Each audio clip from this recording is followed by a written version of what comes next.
Ladies and gentlemen, how do? What are we doing today? Well, we're back on the Steve Parrish F1 bike. We're going to have a look at the rear shock gas reservoir. Okay, the suspension on the back of this bike is white power, or can't say that anymore, can you? It's WP, as I said, white power as it was known. Definitely state of the art system back then. What do I know? They're probably still pretty good now. But anyway, let's go back to 1985 and what we have here. What's all this about? Well, why do we have it charged? Well, we have a nitrogen charged cylinder. It creates pressure on the oil in the shock. That reduces the chance of aeration, bubbles forming with the stroke of the piston going up and down, going through the valve shims. So what it does, it gives you more consistent performance of the damping of the rear of the bike. Let's have a look at this. It's not been apart for, well, over 40 years, has it? So I thought, let's have a look inside it. Let's see what we need to do and what's involved. This type of system, the remote one, there's no information out there about them. Okay, so I've had to use my own knowledge and a few background checks, and here we are. We've got it dismantled. So how do we start to dismantle it? Let's go through it. So this is the end cap, which fits here, and that's the bit that you'll see. Okay. Now, as it's in the shock, it's about level with the end of the cylinder, and inside there we have a round wire spring clip inside. To help you to dismantle this, there's an angled hole just here. Obviously we've got the strip down, there's no gas, no oil in this. If you just put some pressure under this with a G-clamp, push that back, this clip will become visible. The angled hole there, assuming that someone hasn't put it in this way, will aid in the removal of that clip. So if it's here, if you push a pin, thin dowel, whatever up there, it'll dislodge this. If, like mine, that wasn't the case, it was perfectly lined up with the hole, push this back with a G-clamp. It can't move very far, but just enough to help. And that's gone in because there's another clip missing there. You'll see that later on.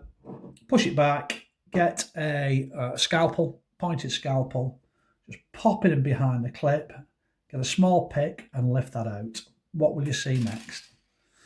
Well, when that piece has come out with its O-ring on, you'll see the back of the piston itself. So this is the bit that works, that moves up and down, the floating piston inside the reservoir. So you'll see this, but you won't be able to get it out because, just lower down, I don't know if you can see it, there's another groove and another wire clip. Now, obviously these bits won't fall out because they've got seals in place. So what I did was, when this section was pulled out relatively easily, once the clip's out, you can't get a hold of that by any way at this end. So what I did was kick up the compressor, set it to a lower pressure, get a dusting gun on, a blow gun, wrap this in a load of rags or an old jacket or something so it's going to be safe.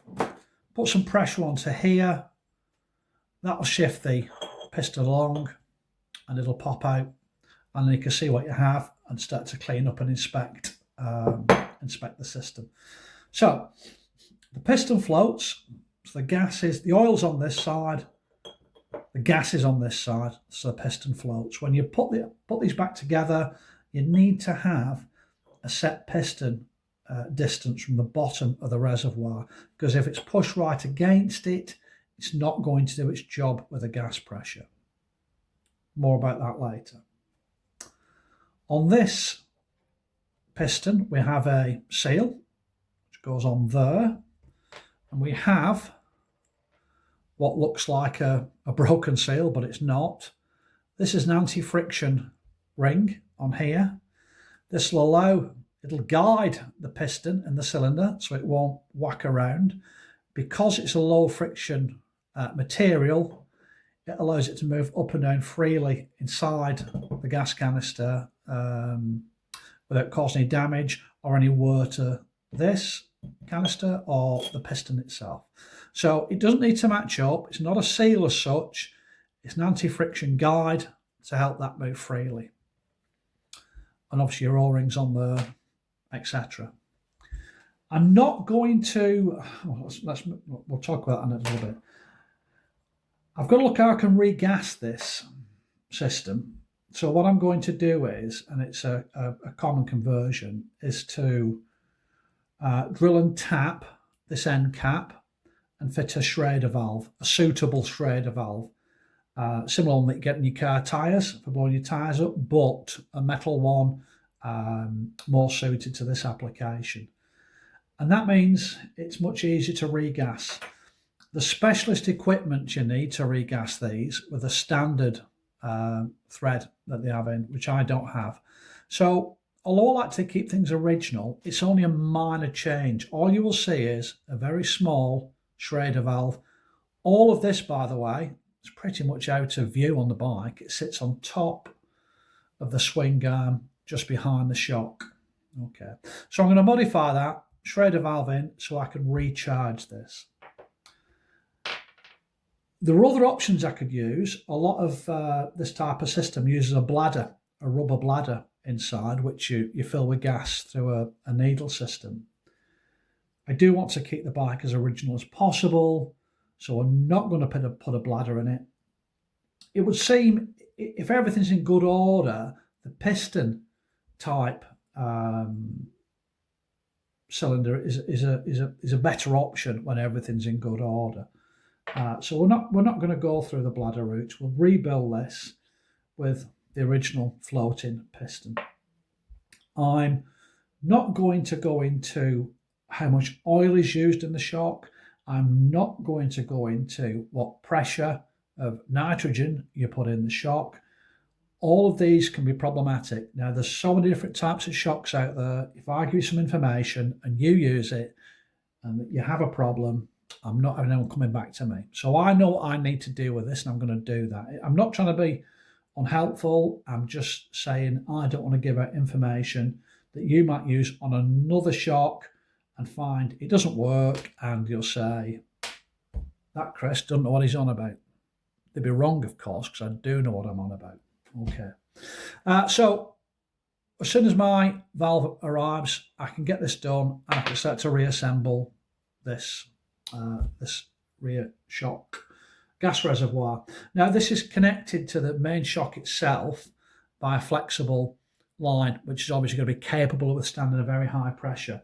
Now, as much as I like to reuse all the original parts, as you know, let's have a look at this. I think we can safely say it's beyond service. We can't use that. It's in a terrible state. Bear in mind, there's going to be a lot of pressure in the gas wires. Well, it's going to be oil, but indirectly by the gas, you know what I mean? So we don't really want to risk that.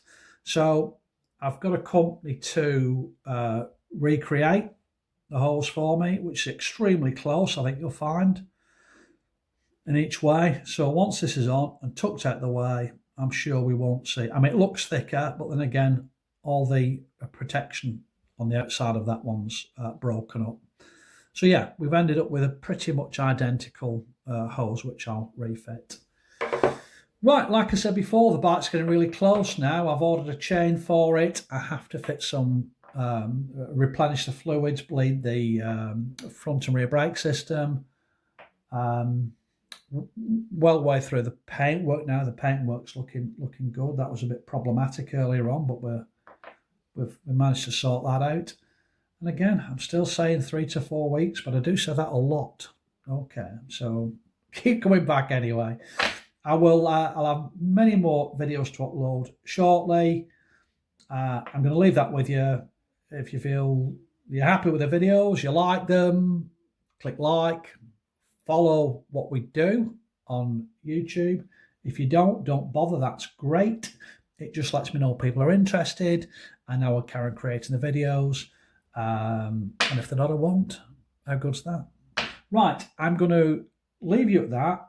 Everybody, look after one another in these somewhat, excuse me, troubled times.